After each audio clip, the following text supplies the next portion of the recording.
Shalom Racha, qu'Akadosh Baruch Hu protège et vous donne la santé et la joie. Hier, nous avons parlé que malheureusement la gava, l'orgueil et la jalousie,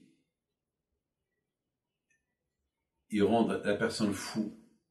Il peut perdre beaucoup de choses avec. Combien de divorces on a vu, combien de guerres on a vu, combien de mauvais, combien des frères qui se sont séparés à cause manque de respect, à cause de la gava. Quand par exemple, lorsque j'ai marié ma fille, ma dernière fille, j'ai oublié d'inviter quelqu'un. Vraiment, j'ai oublié. Et ce quelqu'un, pourtant, il est tellement adorable que je l'ai oublié. Et il n'a pas admis. Il n'a pas admis. Il m'a envoyé une lettre très sale. Très, très sale. Après, je me suis rappelé, j'ai dit, bon, excusez-moi. Il me dit, oui, Rabbi David, vous m'avez manqué le kavod. J'ai dit, mon fils, ça arrive. Le stress d'un mariage, on oublie, ça arrive. Voilà, je t'invite. Voilà, on va faire Sheva Brachot. Les derniers Sheva Brachot, je t'invite. Ça va être à l'hôtel et tu auras tout le kavod nécessaire. Et il n'a pas accepté. Non, le kavod. Malheureusement, il est tombé malade avec le corona. Alors là, c'est gravement malade. Alors là, c'est moi qui l'ai appelé. J'ai appelé sa femme. Elle était heureuse que je l'ai appelé. Alors, j'ai parlé avec lui. Il me l'a passé. Rabbi David, excusez-moi. Et je vous ai manqué le respect et c'est vous qui m'appelez. Je dis, Be'ezrat Hashem, tu vas t'en sortir. Et grâce à Dieu, Baruch Hashem, si on est sorti, Baruch Hashem, du Corona, Baruch Hashem. Et Baruch Hashem, tout va bien aujourd'hui. Je le vois souvent, et chaque fois que je le vois, je lui dis, encore une fois, excuse-moi que je t'ai oublié. Je sais que le kavod, c'est important. Vous savez, mes amis, ces derniers temps, je commence à mettre le manteau des rabbins. J'ai 71 ans. Et je donne la parole d'honneur. Je le fais malgré moi, parce que je me sens bien avec le costume. Et c'est pas ces rabbinim qui m'ont stressé. C'est les rabbinim qui ont dit, il faut, et tu es obligé, ça suffit. Bon. Mais, parfois, je me suis dit, est-ce que les gens font kavod aux vêtements? Ah, il faut porter une djellaba. Et aujourd'hui, c'est à la mode. Il y a les jeunes qui portent la djellaba. Ils se couvrent la tête comme avant. C'est bidon tout ça.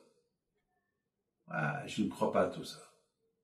Je comprends ceux qui portaient déjà depuis longtemps, je les comprends.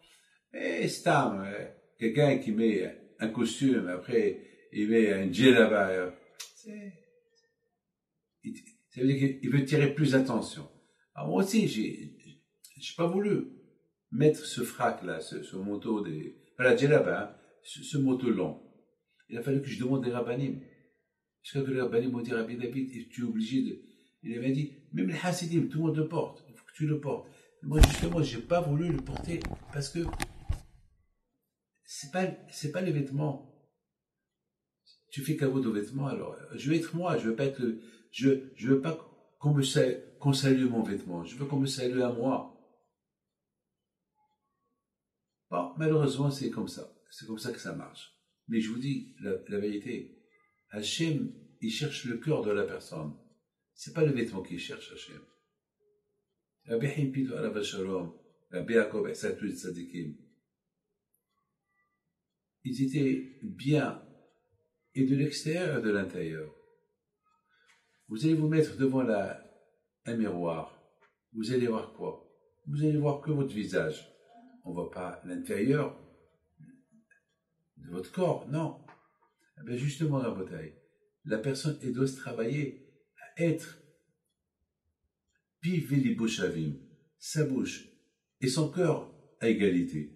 C'est pas montrer que je suis tzaddik et à l'intérieur de moi je suis pourri.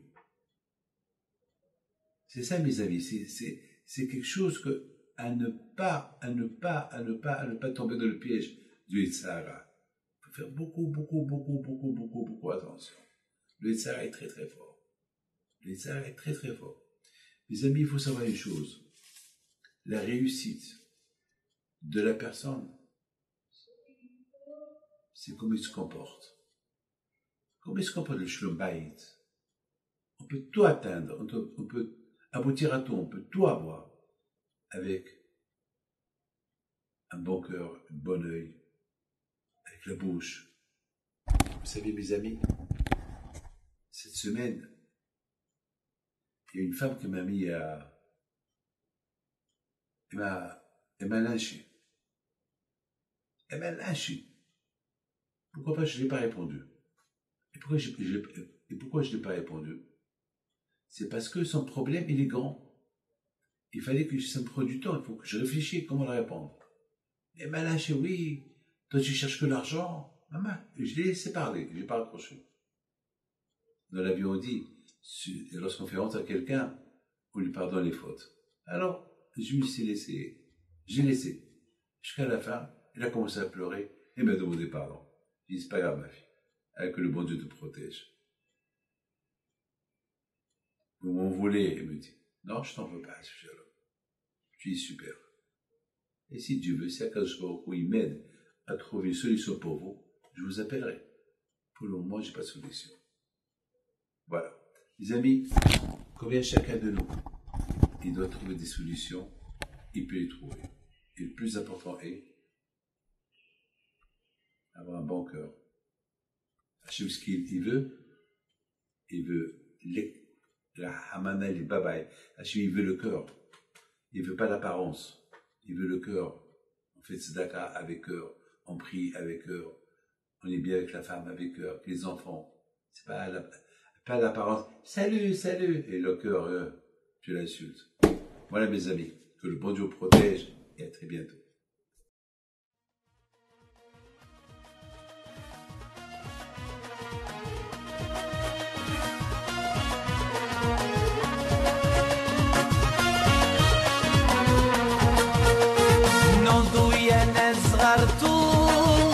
على ربيع حايم بنتو وقف لنا زي خو